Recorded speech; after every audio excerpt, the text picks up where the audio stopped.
우리 앞서가신 정필도 목사님은 하나님을 사랑하시는 목사님이셨고 교회를 사랑하셨고 성도를 사랑하셨던 목사님이셨습니다. 가장 최근에는 나라와 민족을 예미하시고 걱정하셨던 애국하셨던 목사님이셨습니다. 우리 정필도 목사님은 우리 시대의 영적 지도자이셨고 부산교육의 큰 어른으로 우리가 기대할 수 있는 든든한 기초이셨습니다. 이제 그분을 앞서 보내고 첫째로는 그분을 이 땅에 보내신 하나님께 감사드리고 두 번째로는 그래도 가족의 아픔과 성도들의 아픔을 위로해드리는 그런 예배가 되기를 바라고 세 번째로는 그분이 남겨주신 신앙의 유업을 잘 계승하고 결단하는 그런 예배가 되시기를 바랍니다. 오늘 저는 이 정 목사님의 삶이 어떤 의미가 있었던가를 사도 바울의 삶에 빗대어서 말씀을 드리고자 합니다. 오늘 읽었던 로마서라는 책은 사도 바울이 고린도에서 1400km 떨어져 있는 로마교에 보낸 편지가 로마서라는 책입니다. 한 번도 방문하지 않는 교회 편지 쓰면서 오늘 읽었던 본문에 보면 1절부터 7절까지는 인사말로 시작되고 있습니다. 우리말 성경에 보면 4개 문장으로 나눠져 있지만 본래 성경을 보았더니 한 문장으로 되어 있습니다. 1절부터 7절까지 이 한 문장으로 된 이 인사말을 너무나 긴 문장이기 때문에 제가 단어를 세어보았더니 93개 단어로 구성된 한 문장으로 되어 있습니다. 우리말 성경에 보면 예수 그리스도의 종 바울은 이렇게 시작되지만 우리 헬라 성경을 봤더니 딱 순서가 반대입니다. 제일 처음에 나온 단어가 파울로스, 두 번째 나오는 단어가 둘로스, 세 번째 나온 단어가 크리스투, 네 번째 나온 단어가 예수. 그래서 우리말 성경과는 반대로 예수 그리스도의 종 바울 이렇게 되지 않고 바울, 종, 그리스도, 예수 이런 순서로 되어 있습니다. 순서가 그렇게 중요한 건 아니지만 바울이 한 번도 방문하지 않는 교회 편지 쓰면서 제일 처음으로 했던 말이 바울은 종입니다 하는 말이 로마서의 시작입니다. 지금도 그렇습니다만 그 당시 세계에 종이라는 것은 노예를 의미하는데 그것은 자랑할 만한 신분이 되지 못합니다. 한 번도 방문하지 않는 교회 성도들에게 자신을 소개하면서 다른 말로 자기를 말하지 않고 자신을 그리스도의 종이라고 말하고 있습니다. 바울이 이 로마서를 기록했던 이 1세기 당시에는 로마 제국에 많은 종들이 노예들이 있었습니다. 정확하게 알 수 없지만 전체 로마 시민의 로마 제국의 전체 인구의 약 20만 명 혹은 25만 명에 달한다고 알려져 있습니다. 이 편지에 수신자였던 로마교회 성도들 가운데서도 노예 신분으로 사는 사람이 많이 있었습니다. 여러분들이 이 땅에서 노예로 살고 있죠. 저는 예수의 노예입니다. 이것이 로마서의 서두입니다. 자신을 노예로 소개한다는 것은 자랑스러운 일이 되지 못하지만 이 말씀 속에 사도 바울이 자신을 어떻게 인식했던가를 보여주고 있습니다. 이 땅에 사는 그리스도인들에게 정말 중요한 한 가지는 도대체 내가 어떤 존재인가, 내가 하나님 앞에서 어떤 존재인가를 정확하게 진단하고 판단하는 것입니다. 사도 바울은 인간적으로 말하면 자랑할 것이 많이 있었습니다. 그럼에도 불구하고 그 어떤 것으로 자기를 드러내지 않고 단지 그리스도의 종이라고 말하고 있습니다. 그래서 로마서 소도에 보면 파울로스 둘로스, 바울은 종입니다라는 말로 이 책이 시작하고 있는 것입니다.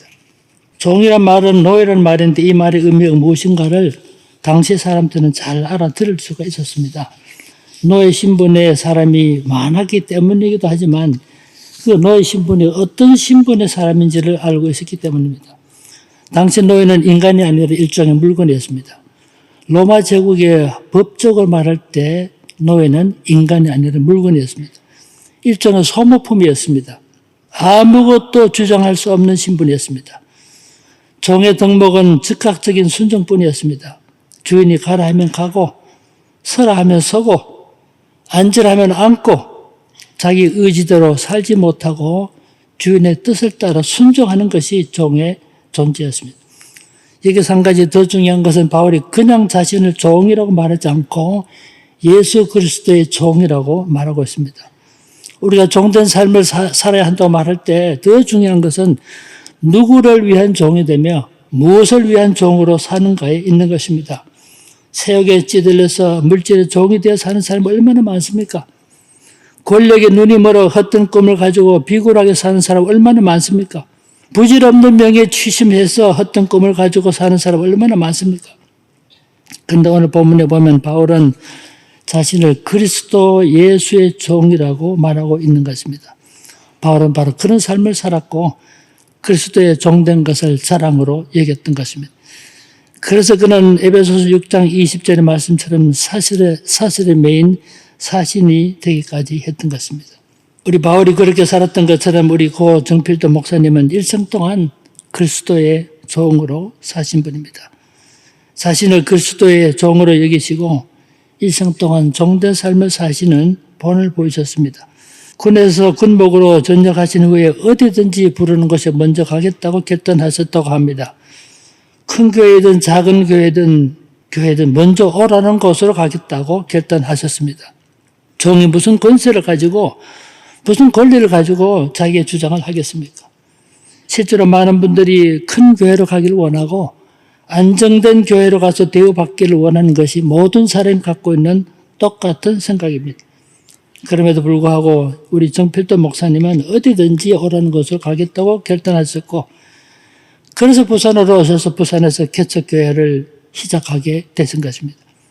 그렇게 해서 1975년도 개척한 교회가 지금의 수영로 교회로 발전하게 된 것입니다.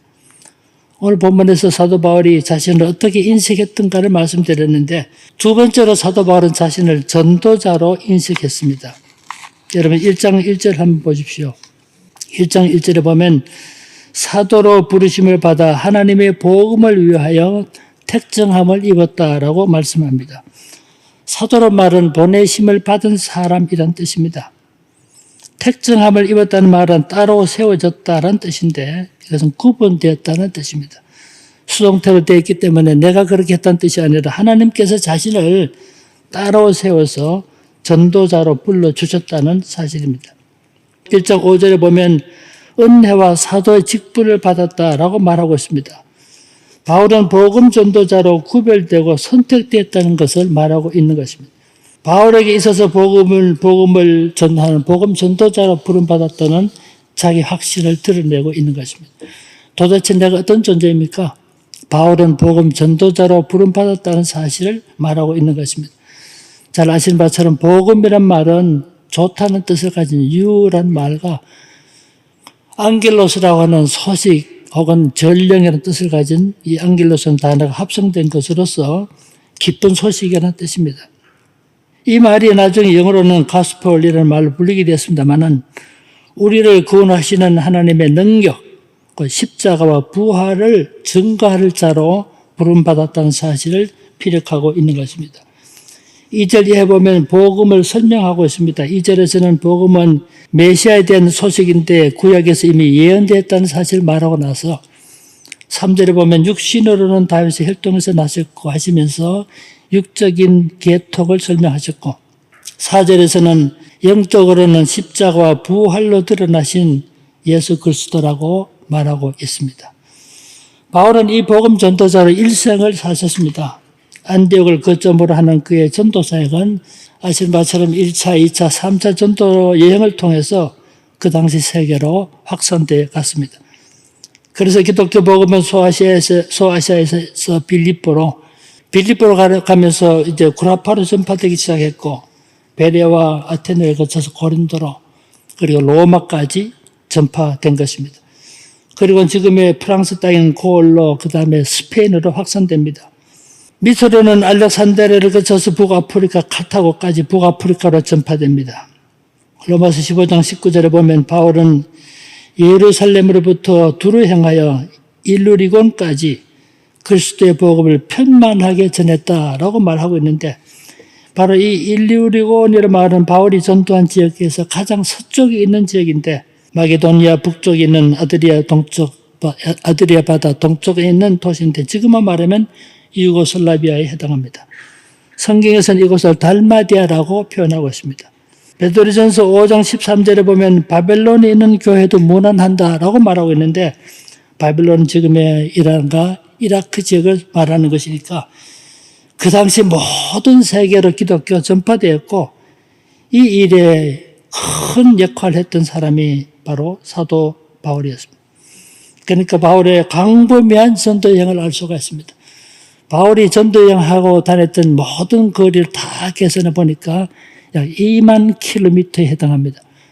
그 당시 비행기도 없고 자동차도 없던 시절이었는데 2만 킬로미터라는 것은 지구 한 바퀴가 4만 킬로미터니까 지구의 절반 거리를 순회했음을 알 수가 있습니다.